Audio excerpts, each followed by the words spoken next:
happened there, guys. I'm really sorry, but we've encountered no end of problems with EV Mux over the last couple of days. And for whatever reason there, I seem to have it just ended the broadcast. So apologies to all those that had joined us at the start. And then for some unknown reason, EV Mux just kicked me out of that stream and told me I had to restart. I've refreshed and we are now back. I can just see Chris in the background has just joined us as well. So again, I do apologise. I hope we have still got that stream up and loaded, because I can see on YouTube it looks like we are still waiting, and that was at 9:13. So I don't know what's going on. Looks like we've just got some chats coming back in on the screen. I don't know. I don't know what's going on, guys. I do apologise, like I say, but we are waiting for the presser. And like I say, nothing to do with us. It literally is Evie Mux having a bit of a meltdown this morning. So I don't know what's going on, because I can see chats on YouTube, but I can't see anything coming through the screen. I don't know. Like I say, it's something that we need to look into, because, like I say, the gremlins. I go, hello, buddy. I don't know what happened there, mate. I went live, and then it's gone, and then, like, obviously, we're not on YouTube anymore. But even though we're broadcasting, so I don't know what we're broadcasting to.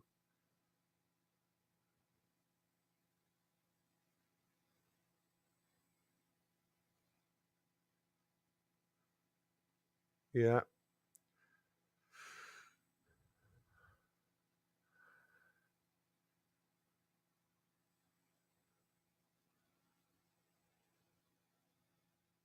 Oh, that's where the problem was then, because I was already live. Win. Well, I was in the Birmingham presser. That's all I'd pressed. I don't know then. I don't know, but we're here. We're all here. There, I says, right, here we go, folks. I'm flying solo, but then it was just initializing. Yeah. Anyways, it is what it is. Welcome back. Welcome. And I didn't realize we're on there. Good morning, folks. Good morning. Yeah, we were live, man. What are you talking about? Hello, Eileen. Eileen. Hi, Eileen's Thank you, with us. Eileen, for becoming a member. Appreciate that earlier on. Well, we were only live for let me see, 10 minutes. It's okay. We'll get it. Yeah. It looks like from what I can see on my, it's about to start anyway. So not as in the thing, but there seems to be something happening at Newcastle on their webpage. So fingers I've crossed. just got exactly the same. Oops, looks like we've encountered an unexpected issue. Yeah, that's fine. Right. Let's talk about the screw the technical errors. It is what it is. But let's talk about the presser. What do we expect today? It's Liverpool. What do you think about facing Liverpool? Exactly. I guarantee it won't be much of a. Well, I don't know. I think they probably ask him about how strong he's going, at the very least, and he will say, "We go to win every game, and we treat every game the same." Yeah, I mean, it's like everything else. I think the big thing is obviously update on. Tanguy's just put it in as well. I was going to say update on injuries, because there was obviously a couple of players that had taken a little bit of a knock. Botman being one of them on his knee. Yeah, exactly. There's going to be, like, any new injury updates, and obviously those that are out injured, is there any chance of them being available for the weekend? Things. I mean, it's all it's standard questions these days, isn't it? In pressers, they don't really think long and hard about what they're going to say. It's literally just standard spiel. Well, this should be a good one anyway. I mean, well, it should be upbeat, shouldn't it? Everybody's moods.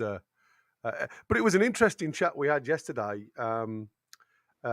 with Ernie And even Wynne was saying, about the mood within the city compared to the last time we reached the final. It's really strange now because, as Wynne was saying, and I've spoken to a couple of guys, and they are all saying, this is where we should be all the time now. So it's like an expectation rather than the raptures. It's not the raptures are getting there exactly. It's well, this time we've got to win it. Oh yeah, Absolutely. that's definitely. It's going to be a bit of a hardy one this time, though. We've got to get rid of the voodoo against these lot, the Liverpool lot. A bit is going to be extremely hard. I mean, I don't know. Aye, but you see, the treble's on now. So all we've got to do is beat Liverpool, beat Liverpool away from St James's Park twice in a week. Beat City, beat Arsenal in their own backyards, and the treble is on. That'll be a good one. That'll be a good one. Good stuff by Tenji there. I criticized Trippier for not having a fire in his belly before Arsenal game. He must have been watching, exactly. I mean, he was. I watched the game yesterday again because I really wanted to watch it. It's one of the few times where I actually enjoyed having to watch a game because I was watching it. Going to the kids' appointments and all that stuff. So it didn't really get I wasn't watching it alone, and Trippier to me, man, was just unbelievable. Like, I mean, it's like vintage Trippier. I mean, absolutely, huh? Him and Shea both put in, 2022-23 performances. Yeah, it was just masterclass. I've watched it again. I watched it when I come off with you last night. I went downstairs, got my phone out, AirPods on, sat with the missus while she was watching something on the television that I wasn't really interested in. And I thought, nah, mate, I'm watching it again because it was just superb, absolutely superb. And like I say, the more you watch it, the more you actually see. And it was, you're absolutely right. I think, for me, it was one of those performances from Shaw, especially, and you look at like Trippier, the way he commands respect sometimes from the opposition, and it's not like a case of he didn't give them an actual breathing space.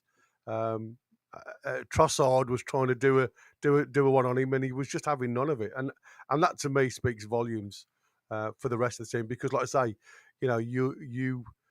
I often say, sometimes when you're having a bad game, it's how the players around you pick you up. And I think we all know that, Bruno's got the ability to play well. I don't think and obviously we know he can G up the crowd and everything else. What I struggle with Bruno with is he's too nice. He's too nice to the rest of the crew. And sometimes I think you need somebody with a bit of grit and determination that's willing to, step off the comfort zone sometimes and give those lads that aren't playing up to the levels that you want them to play to a bit of a talking to. So, for me, like I say, I love Bruno, but I'm still not sure whether he's the actual on-field captain material. Yeah. I mean, it's he does his antics and gets the crowd going. I mean, some people might confuse that as being a good captain, but I mean, no. Look, we all know he's a teammates. You've got to inspire, not the crowd. I mean, great, inspire the crowd by all means. Yeah, get them going. He's certainly he's a good. There's nothing that takes for him being a good player, but it's you can still argue the captaincy could go to Tonali per se, or even Joe Linton at times. Maybe not Joe Linton because you don't want a captain that gets sent up every time. I don't know about Tonali either. I don't know. Oh, I do. I do think Tonali commands respect, man. I do think. I think he just likes to play his own little, get on with his own game. Well, he was certainly having a go at a couple of the players about getting involved in the game, and you can see that even against Fulham. He's pointing his fingers at players to do a job in front of him, and that's what I said. Sometimes when we were doing the watch yesterday of the tactics. It was funny when Bruno went out of position. You got Tonali that was sat in the middle of 3 red shirts, and it was our only mistake of the game that nearly cost us a goal against. So when you're in that situation, do you go or do you stay? And like I say, the passing lanes then become a little bit wider than we needed them to because of one player being out of position. And I don't blame Bruno for that, because sometimes you do in the zone, when you're in the zone, you do go to find the ball sometimes, and when you find yourself out of position, it does not leave you a little bit susceptible for that counter attack. Yep. And I thought, like I say, Tonali did really well. I thought, like I say, he stood his ground superbly well, but he just didn't have any support around him at that time. But he let Bruno know. I mean, if you have a look at it again, you can see him giving Bruno a bit of a chat afterwards. So, I mean, like I say, he could be our future captain. I think it's probably a bit too soon yet, but I do think he's got it in his locker. All right. Anyway, some comments there going through. Welcome everybody. Hit the like button, please. This is a live presser reaction, and it's going to be a good one. Certainly. We're trying to put up a stream on our end. Looks like it's showing up and appeared. We shall see. Just keep refreshing. North Shields Jeff says, morning lads, just tune in. I think we're going to do well in the FA Cup too. Well, that would be great. Certainly great. I've still got nothing. Yeah, another tough tournament, but we're there to compete. We're there Chris, to compete. They've just sat down, mate. They've started, so if you want to refresh your screen. All right, let me see. There we go. For some reason, I don't know why. There you go. I think it's not loaded. It's a bit low. Got nothing.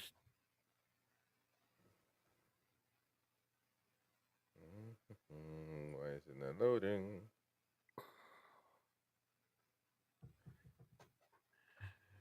Well, let's see.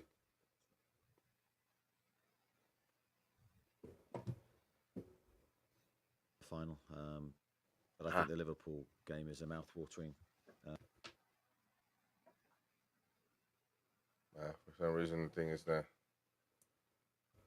Why is my computer not Not loading it? there. I think we'll really look forward to it, but we have to put it to bed. You got it? For the time being, we have to focus on what's immediately ahead of us now. That's our biggest challenge, mentally, to focus on the here and now, and that's... Do you guys hear it? Yeah, but you haven't got it up on the screen. In the Premier League, potentially another FA Cup tie before perfect. the League Cup final. So in that respect, can it be maybe easier than we might imagine to try and park the Wembley thing, because you've got a lot of big fixtures coming up that you'll be looking to win? Yeah, I think we have to. I think that's the biggest challenge for us now, is to, as I said, is to eradicate it from our brain for a period of time. And when it comes around, of course, we give it our full energy and focus. But when you're playing the likes of Manchester City and Liverpool themselves in the league, Nottingham Forest, we know that we can't take our eye off those games. They're very difficult games in their own right, and we'll have to focus on each and every step before we get to the final. Sven Botman was substituted in the second half against Arsenal. Is he okay, and is he available for this weekend? I don't think he'll be available for this weekend. So he's taken a knock, as you say, to his knee. It's the opposite knee to the ACL injury. I don't believe it's a serious injury, but it'll be enough to keep him out, as I say, for the Birmingham game, and then we'll assess him during the week next week before we lead into our next league game. Is this a good opportunity to make a few changes? You don't have necessarily a lot of options in some areas, but there are a few players who will be desperate to play this weekend who perhaps haven't had a game for a while. Yeah, I think we'll have to, as you say. I think mentally, physically, it'd be a difficult ask for the same players to go again and give the same energy that they did to the game on Wednesday. So yes, we don't have, as I said many times, we don't have a huge squad in terms of depth, especially with a couple of injuries that we've picked up with Sven missing and Joe Linton out. But we're trying to pick a team that we think is strong enough to win. We give opportunities to other players, but they need to take their opportunity because with the strength that we have in terms of fighting for our starting 11, any chance that anyone gets, they have to take. And into the final of one domestic cup competition, how important is the other? How important is the FA Cup to you and your season? It's a very important competition. We enjoyed the run we had last year until we met Manchester City. That was obviously a difficult tie for us, but we did well in both competitions last year, cup competitions, and we want to try and go as far as we can in the FA Cup. But we do know this will be a really difficult game. I mean, you look at Birmingham's league form has been very, very strong. A long unbeaten run. I think they've only lost once at home, and that was to a Premier League team in the Carabao Cup. So, yeah, it's going to be a good test for us and a real test of our squad strength.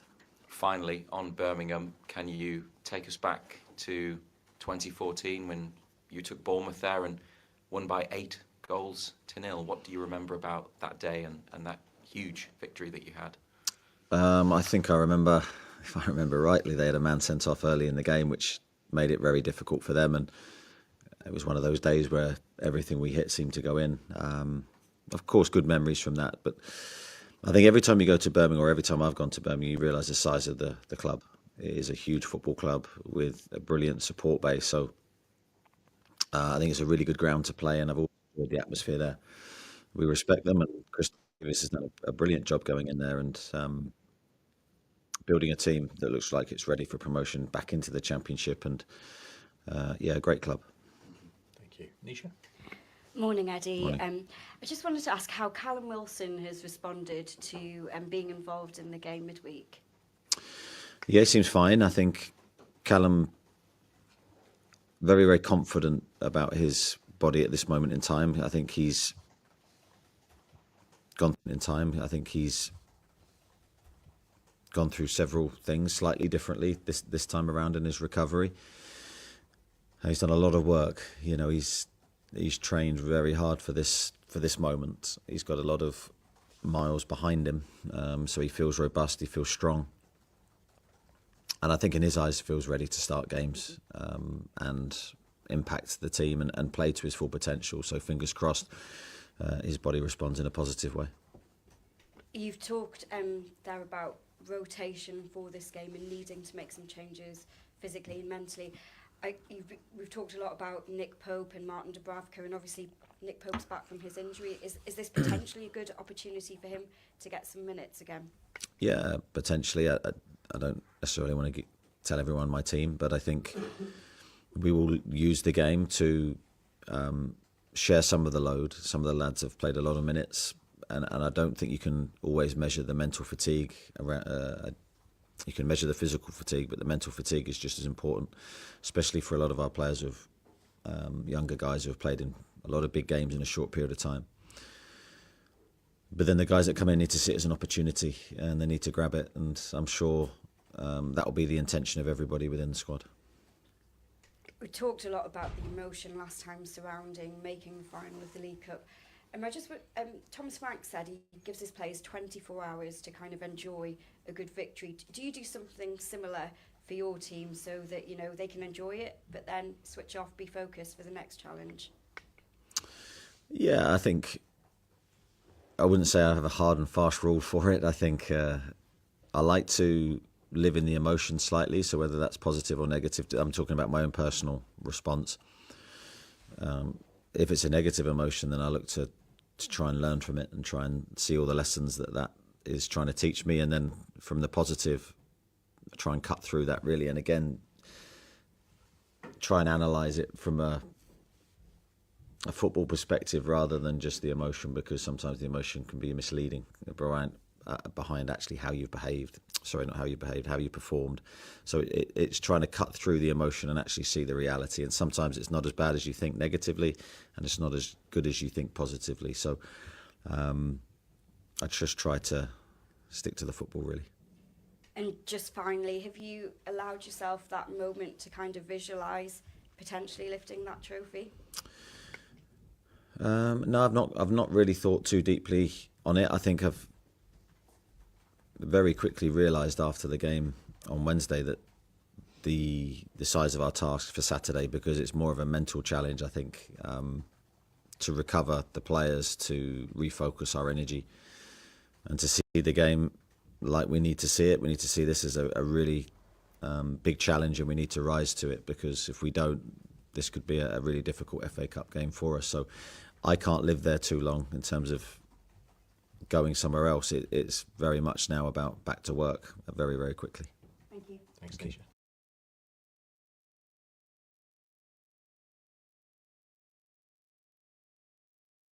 Simon. Morning, Eddie. We speak often about that phrase, after the Lord Mayor's show, and I often wonder if that's a bit overstated, but if there was ever going to be a danger of that, after the huge high of the other night, is that a danger this weekend? Yeah, absolutely it is. However you describe it, after the Lord Mayor's show is one that's used a lot, and I get it. And that's sort of one of the dangers for this weekend for us. But I back our players' professionalism, I back our players' ability.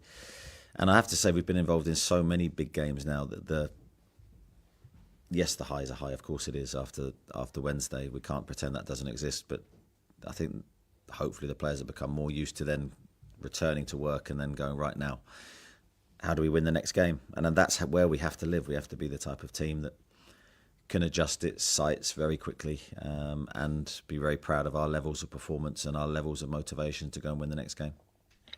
Birmingham, obviously a League One team, but they're the leaders of League One, and obviously you mentioned that unbeaten record. They've been unbeaten for a very long time. How much more dangerous does that make them? Because they're almost a team that at their level has forgotten how to lose. Yeah, I've been there myself. And yeah, it makes them a very dangerous team, because as you say, they've got that rhythm and momentum of winning and winning consistently. And it doesn't, the level doesn't come into play. This will be a team that's very well coached by Chris. I mean, I think he's got them playing a really high level of football, very expansive, very good with the ball, tactically quite interesting, a very aggressive, high pressing team, so that they're playing like a top level team. So I think that adds to the challenge for us. We can't underestimate them in any way. We can't underestimate the challenge that we face, and we need to rise to it. And that's the big thing, I think, the response of our players. We all know cup shocks can happen. When you look at the talent, your players should beat their players. So how do you make sure that you're not the victim of a cup shock? You summed it up quite nicely there. I think it's down to attitude. I think it's down to our mental response. If we are our aggressive selves like we were on Wednesday, if we know the importance of every duel, then hopefully our ability will show. Thanks, Simon. Go to Gary and then Lee. Morning, Eddie. Morning. You spoke about Nick Pope there, obviously with what happened 2 years ago at Wembley. He must be chomping at the bit, isn't he, to get back in and, avoid missing out again. Yeah, I think Nick has shown from his training mentality, his training performances have been very strong since he's come back from injury. I think you can see he's highly motivated. He wants to make up for lost time. Losing him through injury was a big blow, and big blow for him. So I think he'll see any opportunity as a chance to remind everybody, not that we need reminding, but the outside world reminded of just how good a goalkeeper he is. He's got outstanding qualities, and we back him 100%. And just on Callum as well, obviously everybody knows what a threat he is in front of goal. It's been obviously a tough season for him, but it's a funny old game in it, football, and he has a chance now, potentially, with a Wembley final on. He's got that thing to write himself a sort of fairy tale ending to what's been a nightmare campaign. Yeah, I think Callum always had that in the back of his mind. I think with every disappointment that he's faced this season, and he's had a couple of really dark moments where things have gone against him, and He's then had to re-enter a period of rehab, and that can sometimes be a real challenge mentally because you've been there so many times and you've got to go again.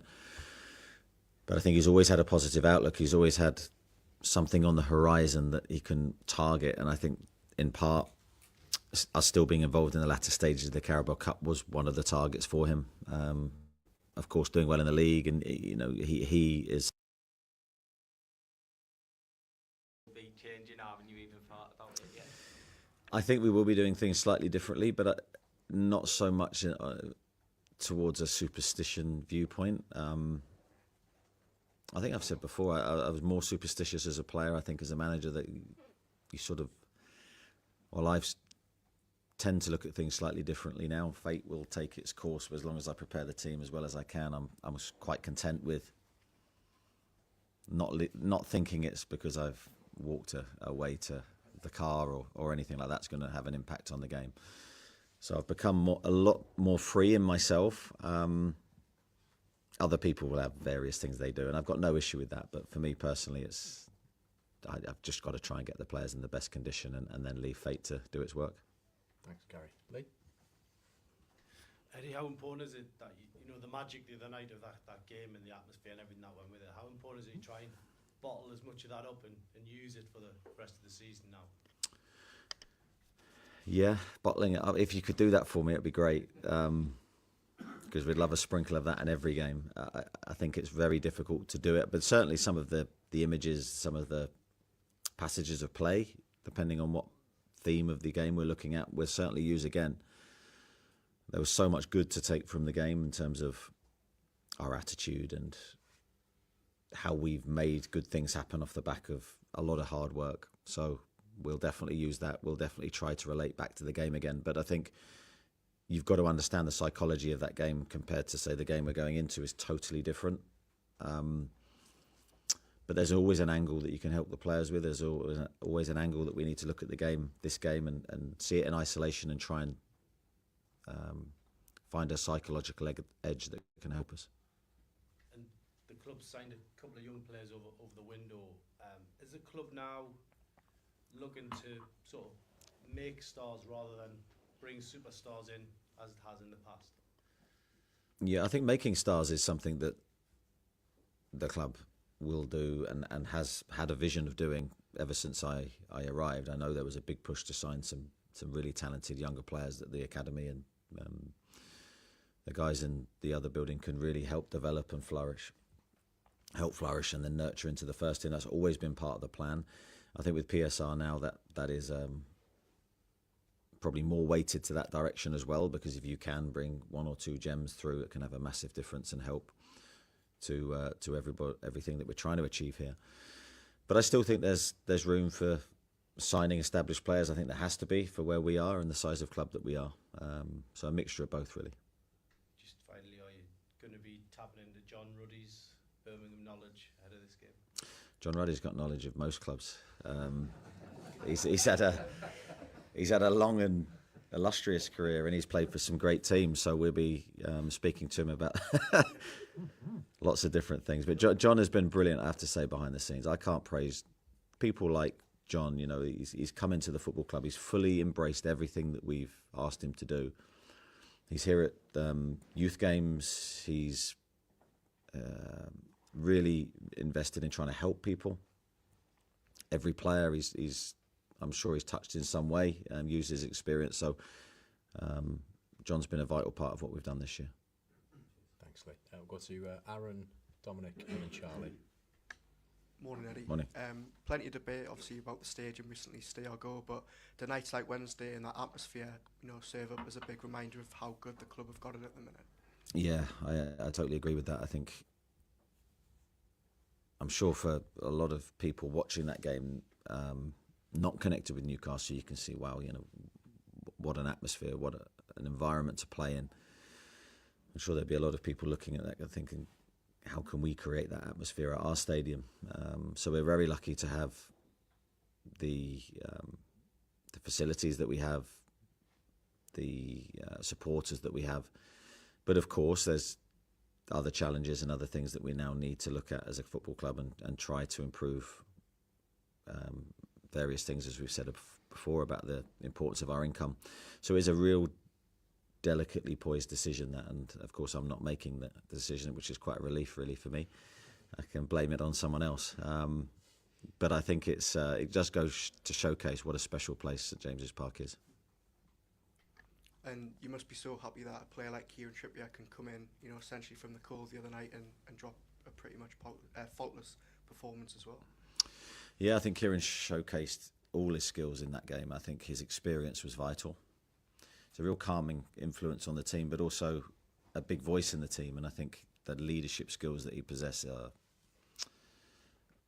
so rare to find these days, because it's that type of leadership, the old school leadership, where you're talking and communicating with everybody and thinking about the whole team rather than just yourself, is almost a bit of a dying art now.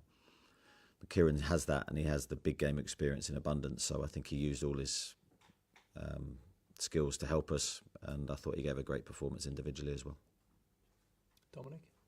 Morning, Eddie. Morning. Other night, Emil Kraft came on for Sven Botman, his first time back on the pitch since October. I guess there's all the talk about Callum Wilson's return from injury being important, but after losing Lloyd Kelly, now Sven for a game, how important is Emil Kraft being back available, and is he ready to start games? Yeah, I think Crafty, when he got injured, which was a real blow for us, I think his scheduled return date was, I think, something along the lines of 10 to 12 weeks. I think he ended up coming back sort of 7 to 8. And again, a testament to his professionalism, his character. He was determined to make himself available. We wanted to protect him because we didn't want him to come back too early. Wanted to make sure his injury had totally healed. So we've given him a little bit more time. But he's been excellent behind the scenes. He's just a real good character to have in the squad. A really consistent guy. He's always there and dependable and ready if you need him. And he came on the other night, and I thought he was really, really good in a pressurised situation. So yeah, I'd say he's looked really good physically. I mean, the type of injury that he had meant that he could continue running really for the majority of the time that he was out. So fitness-wise, he's absolutely fine. He's one of several players out of contract at the end of the season. Is there any update on that situation? I believe talks are still ongoing. He's certainly someone we want to keep. And spoke about this heading into the last round against Bromley, but no VAR. After the opening minutes against Arsenal the other night, Alexander Isak scoring, that raw emotion was there, possibly dampened it when Jacob Murphy scored. Do you welcome that sort of change this weekend and almost a throwback to a simpler time? Yeah, I think it always depends on the game and the incident and the outcomes, but I'm still quite happy when there's no VAR. I don't want those comments to come back to haunt me, but I enjoy when there's no flag and there's a goal, obviously if it's for us, knowing that the goal's there and there's going to be no pullback. Yeah, obviously that moment you talk about, full of emotion, the whole stadium, and of course it was not given, but I've always said, and I can't contradict myself, the factual decisions, so the offsides I can live with. It's offside, it's offside. There's nothing you can do about it. You could then got to return, and I thought the lads did really well to mentally deal with that and then go back into the game and score pretty soon afterwards. It's the other decisions that I sometimes have an issue with. Okay, we'll go to Charlie, Craig, and then Martin. Charlie? Morning, Eddie. Morning. We're obviously aware how much silverware would mean to supporters, but speaking to you personally and Jason and your coaching staff, how much would it mean to you to be the ones who finally get Newcastle over the line? Of course, yeah, that's what we're here for. I said when I arrived, that was the aim. That was, of course, the immediate aim was to stay in the league and to propel the club away from the relegation zone, solidify our position in the Premier League. But the ultimate long-term aim was to win a trophy, and that's never changed. It's always been in our thoughts every season before every cup competition that we enter. We want to do the competition justice. We want to take it seriously in the early rounds, and that sometimes this game that we have at the weekend will follow in that bracket, really, a really tough game for us. We're going to have to do everything we can to get through to the next round, stay in the competition, and as many competitions as we can be in, obviously the higher chance of us winning that trophy. And just on transfers, Eddie, I don't want to bore you with a PSR question. It's almost felt a little bit unfair to see you speak to the media every week and discuss PSR. Can we expect to see Paul or Darren anytime soon speak to the media? Yes, you can. Nice one, thank you. I like that when I don't have to answer the questions. Craig? Morning, Eddie. With regard to January and outgoings, and you've spoken about Kieran 2 or 3 minutes ago, was Kieran a player for you who was off limits when it come to those who could leave the club? Yeah, no part of us wanted to lose Kieran. I think he's had a difficult season, and not so much on the pitch, but a couple of fitness issues that just halted his progress. Then came back into the team and had a really good couple of performances around Christmas time. And he showed his qualities again and his ability to come in, having not played a lot of football. To then play and perform in high-level games is a real skill. It's not easy to do, and he's been able to do that consistently for us. And then, of course, against Arsenal came in, I thought he was magnificent. I think Tino Livramento's had a really good season as well, so obviously Emil Kraft can play it right back. So there's real competition for places in that position, and we love the players we have. But Kieran's unique. There's no one that can do what he can do, set play, delivery, passing ability. And his overall leadership is unique as well. So he's someone that we definitely see hopefully staying and having a big impact in the second half of the season. And to allow Kieran to get back to those levels you talk about, is it a case of you've just got to play him, you've got to keep him in the team when he's that age and where he is now in his career? He needs that run of games and that consistency. Yes, of course. I mean, I think every player, if you sat them down here and asked them, they would say they wanted to play regularly and consistently. Of course, I have the difficult decision of picking teams every week, and I'll always try to do that on merit from what I see in training, from what I see in the games and where they are physically.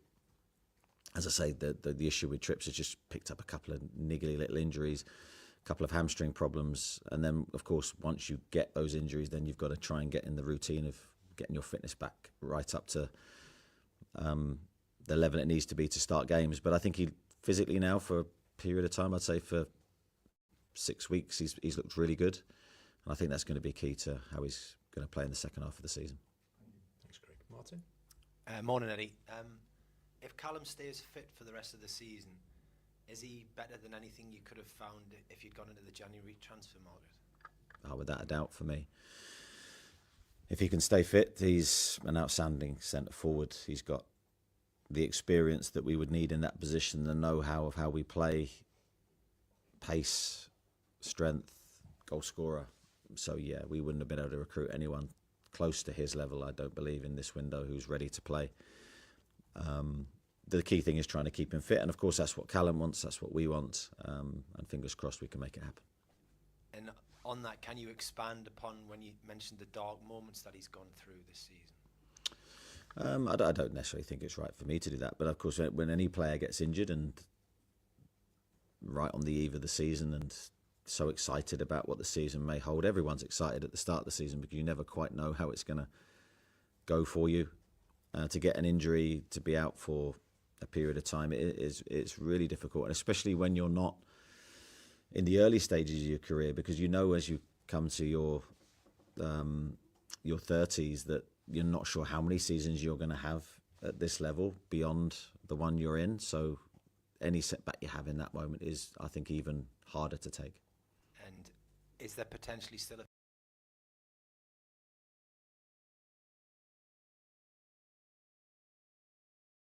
The gremlins are out to get us today, I'm telling you. You're muted, Chris, so I can't hear you, but It's the club showing that. yeah.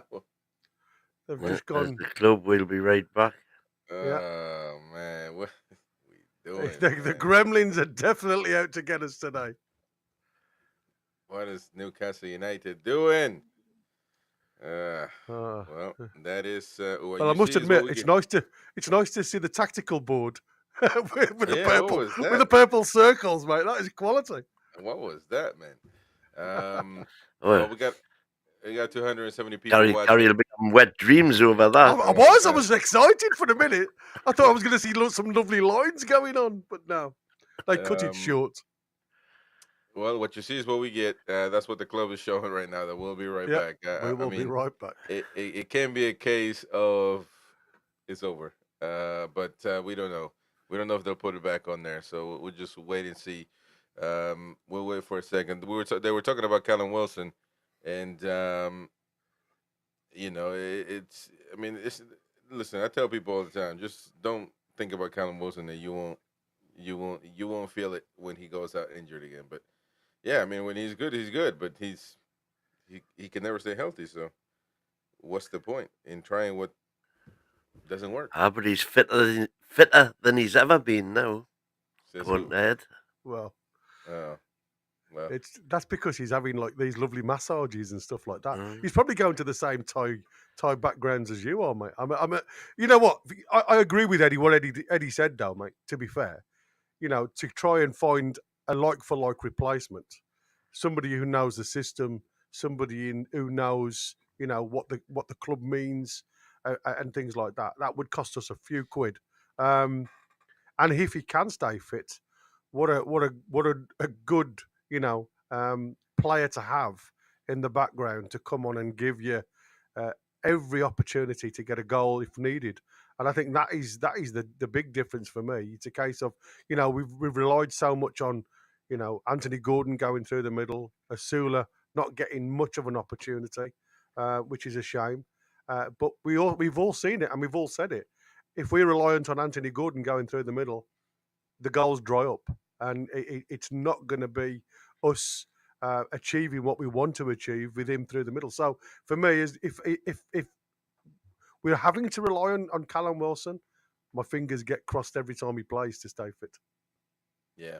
I mean, that's why I don't really get too into Callum Wilson, because what's the point? What's the point? I mean, we can say all we want about how good he can be, but he never is. So, and then that's not once or twice. That's every time. That's all the time. Well, my big take from what we've seen so far, I don't know if I'm going to say any more. What we've seen so far is he was asked,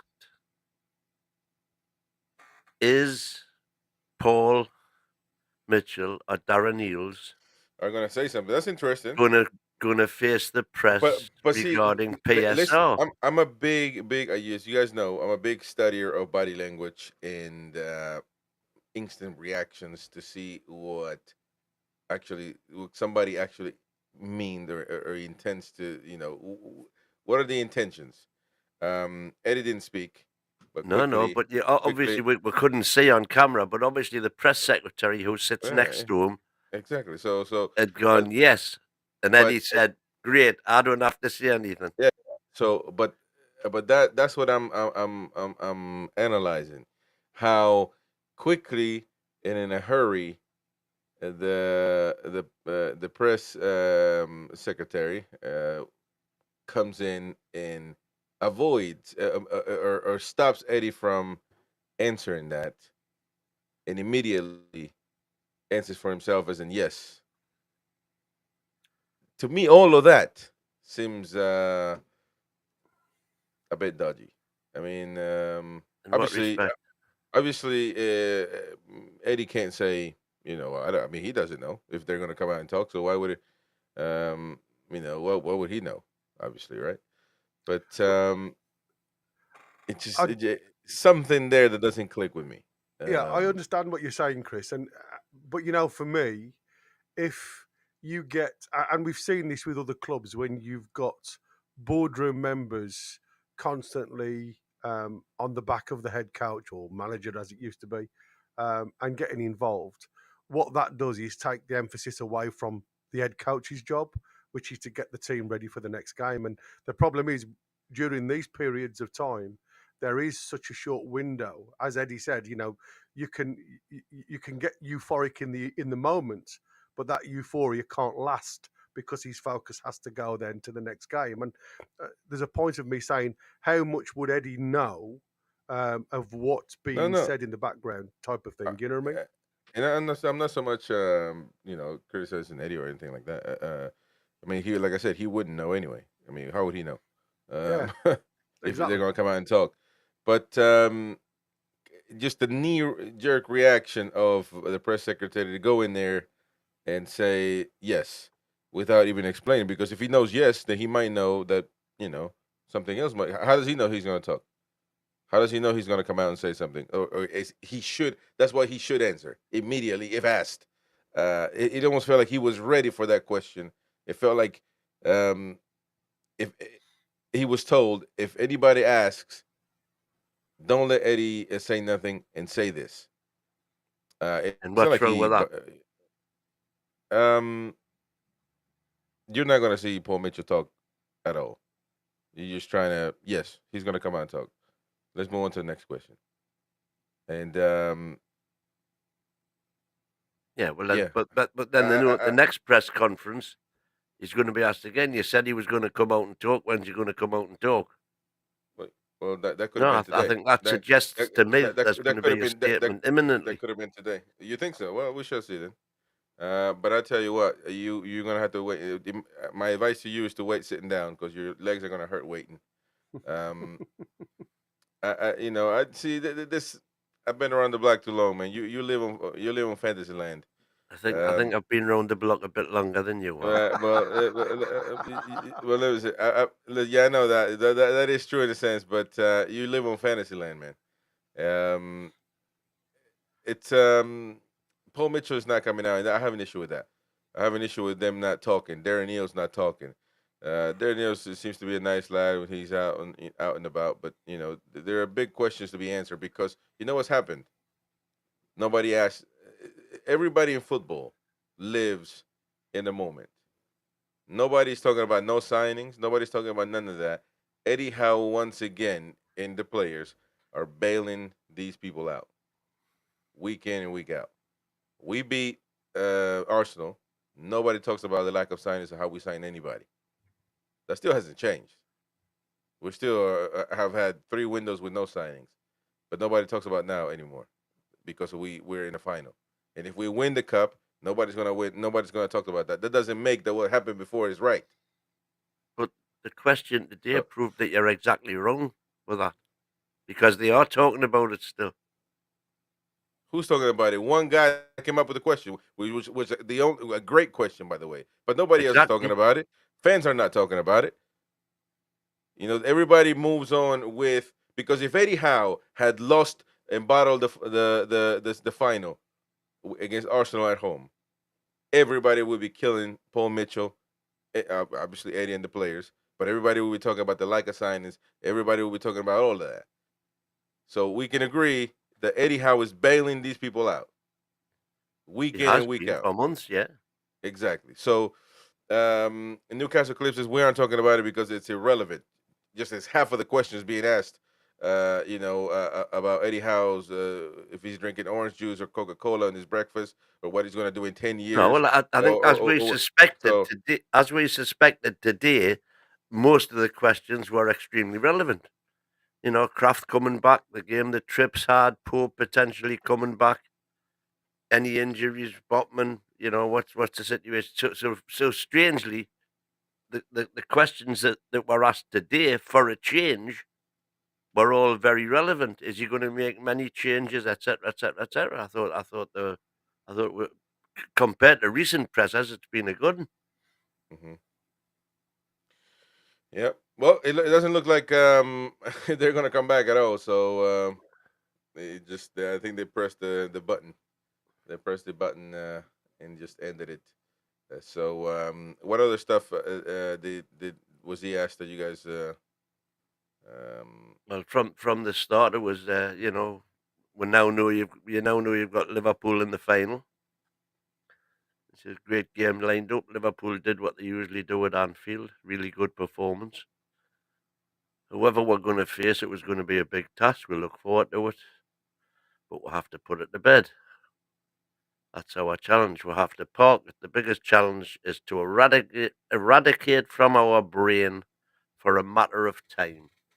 While you're playing the likes of City, Liverpool in the league and Forest, we can't take our eyes off them. We need to focus every step before the final. Yeah. Easier said than done. Excuse me. And then he was asked about Botman, and he said, I don't think he'll be available this weekend. He's taken a knock to the opposite knee to his ACL injury. It isn't a serious injury, but it'll keep him out of Birmingham before we assess him next week. Is that what it said about Joe Linton? Joe Linton's not available, no. I don't think he was specifically asked about J7, but he wasn't. mentioned J7 in his comments about Botman, didn't he? Yeah. I think that we're already aware that J7's probably 2 to 4 weeks. Nothing Yeah, too but serious. I don't know how. I've never. Eddie Howe came out in the post-match comments and said that if when he was asked if he was close for the Arsenal game, and he said no, he wasn't. You were probably going to lose him for a couple That for was it, huh? 2 to 4 weeks, he said. Yeah. Well, I don't know about no weeks. When the one I posted, he didn't say give a time frame. He said he's going to be out, for longer than we expected. So, but there's no clarity. There's no clarity. What is his injury? How long is he going to be out? That's why these things need to be communicated. But they're not. So Well, it depends on obviously the scan results, and that's what I said.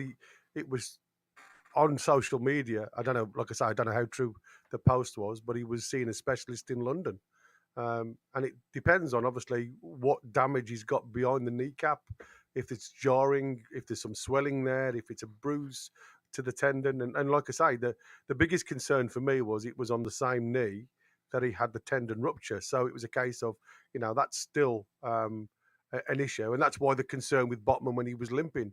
Is it part of the ACL issue again? But luckily it's not. So again, until there's something official from the club, it's all hearsay, isn't it? Yeah.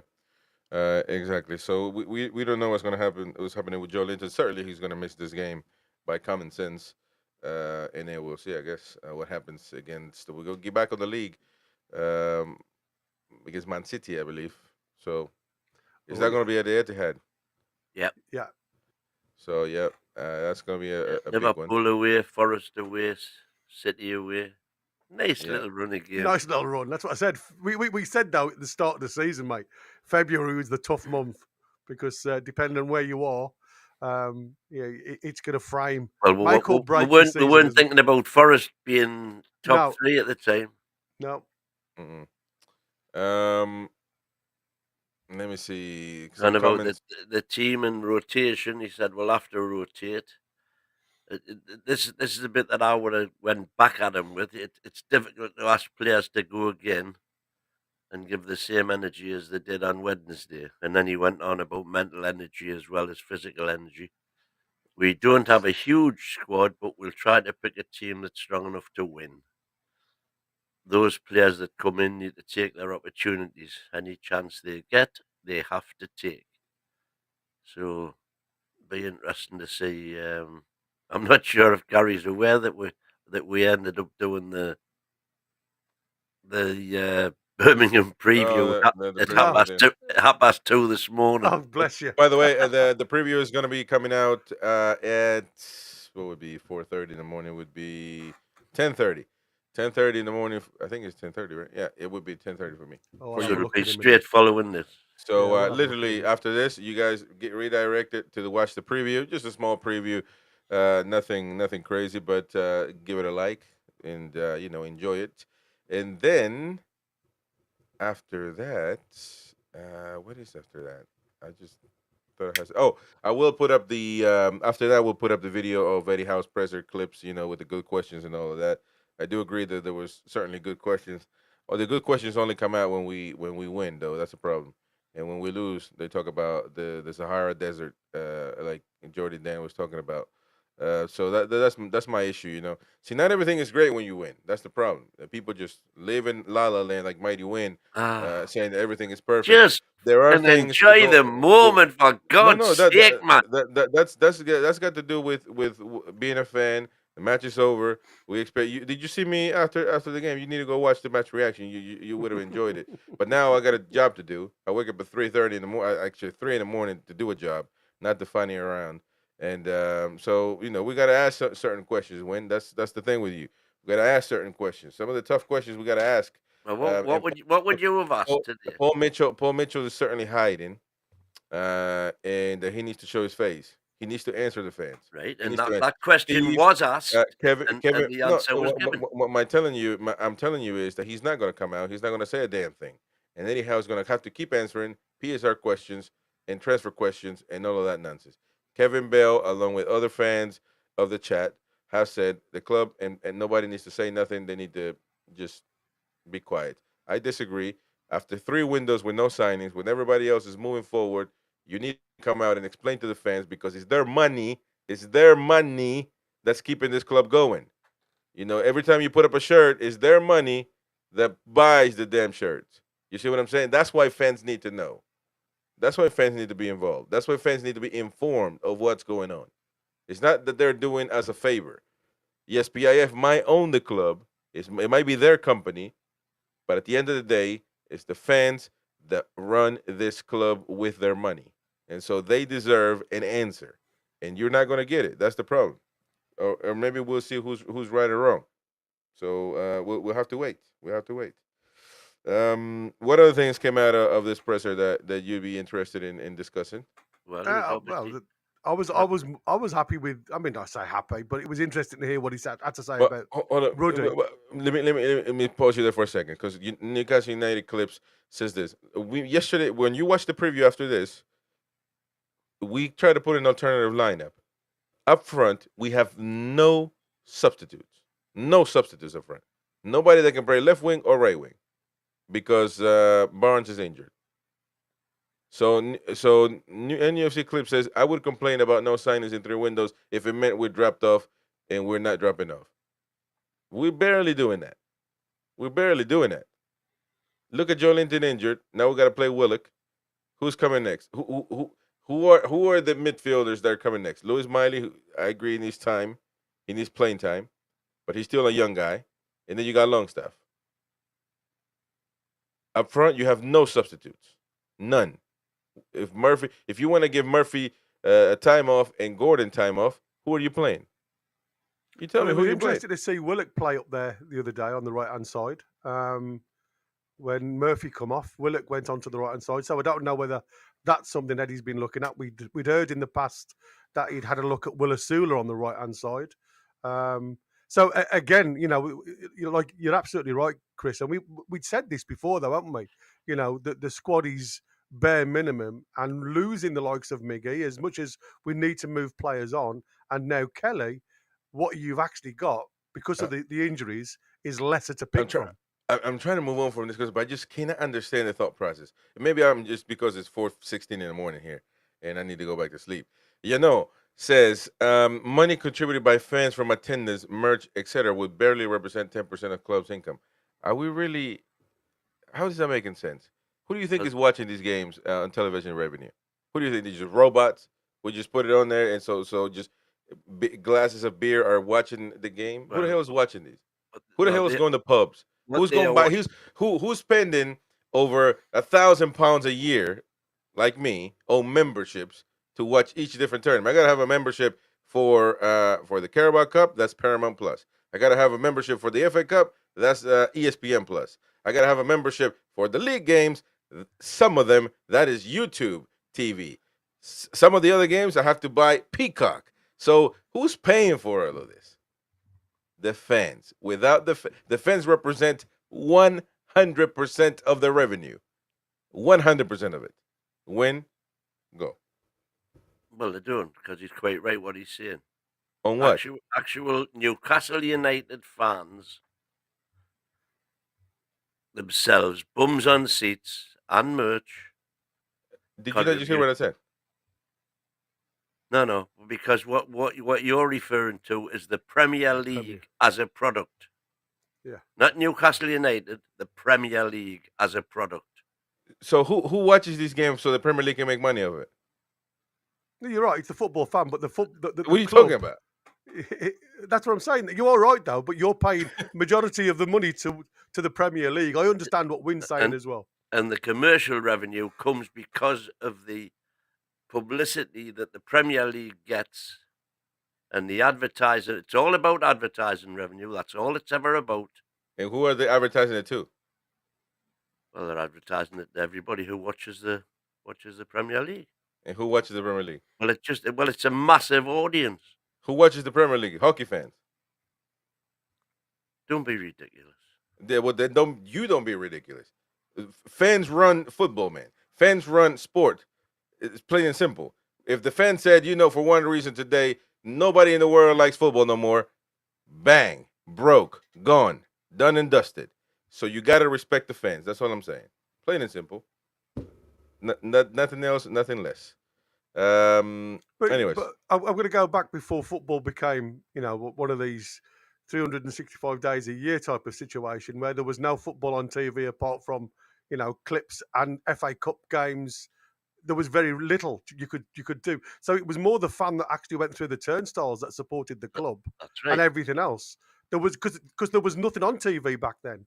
And that's what I'm saying. Clubs don't go bust because there's no TV rights. What it's done, it's lined pockets of the TV companies that are filming these broadcasting things. Because the likes of Sky have only gone absolutely massive because of the revenue that they've picked up from fans across the world. Because it's the only way they've got to see these games. They've seen a chance of making money, and they've done it, mate. Mm-hmm. Because without yourself, unfortunately, that can't go to and have bums on seats at the stadium. You have to find another source to do it, and that's where these corporates actually take the money out of your pocket. But very little goes to the club. Yeah. All right. You guys got any other? What else to come up in the? I think we. Well, we did. Callum seems fine, very confident about his body at the moment. Cup fever, he was asked, will the cup final play on people's minds? He said he hasn't thought about it too deeply. But it's a mental task to recover and refocus our energy after all of the euphoria from Wednesday night. Nick Pope. Nick has shown in his training, you can see he's motivated. He wants to make up for lost time. So he'll see any opportunity as a chance to remind everyone how good a goalkeeper he is. And one thing that all of the Eddie outers will love, of course, Kraft. I believe new contract. I believe talks are ongoing. He's someone we want to keep, which everybody keeps complaining about with Eddie. They're saying he won't get rid of players. And exactly the same with Trips. No part of us wanted to lose Kieran.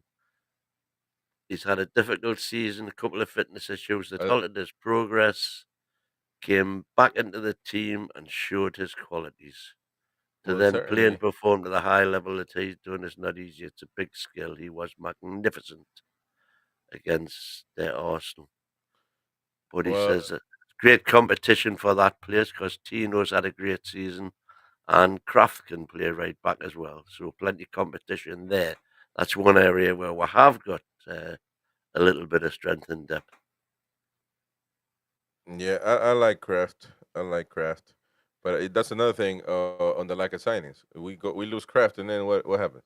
That's what I said. If you want to play this three center backs in the back, and you're done. You can't play that week in, week out. It's impossible to, and expect them not to be or picking up injuries. Exactly. You are gambling now massively. And so things are going well, but Eddie is doing wonders with the squad. I mean, that's not going to take away. That's not going to take away when he messes up. He needs to be criticized because there are certain instances where it doesn't matter about the squad. But in this particular moment, if you look at the overall scheme of things, he's not. He doesn't have backup. He doesn't have the same quality on the bench that he does on the starting 11. That's a fact. I mean, you can look at it. He switched everybody off against Bromley, and they barely won. And that's my issue. That now we're winning, we're in the final. Nobody talks about the other stuff that's still wrong, and that is my issue because, well, as much as I didn't want the Amanda Staveley statue outside of St. James's Park. Then, well, you still, they definitely communicated better, but it is what it is. All right, so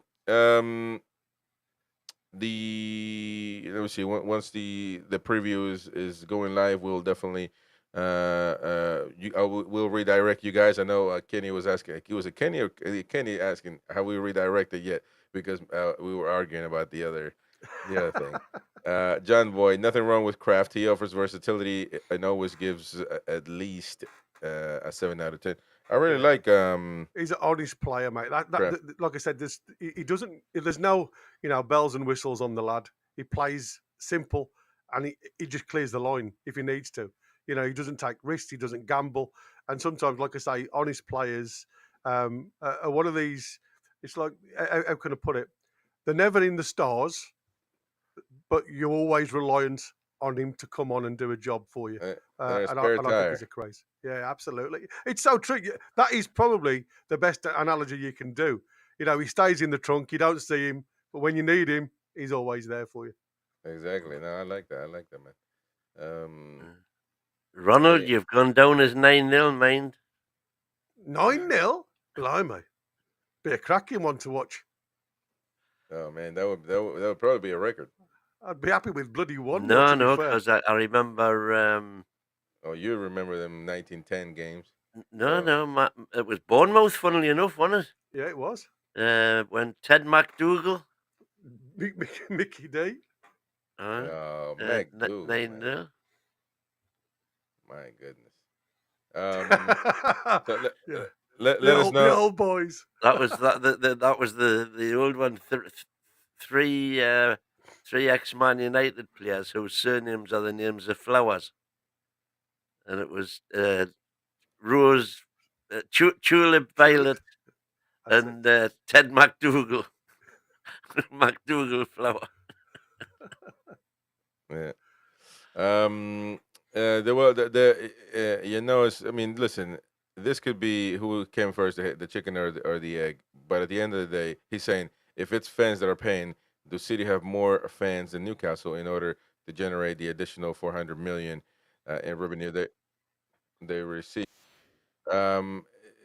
Listen, chicken or the egg, man. Who are they advertising? There's a reason why these companies are paying Newcastle. Sellers paying Newcastle. Oh, well, you can say the direct relationship, but you get the point.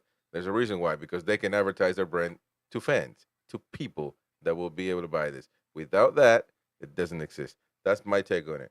But that's why I think the fans need to be respected and informed. Mighty Win likes corporate. He likes money. It's all about screw the fans and screw the small man. Just, big companies and corporations. That's what he's about.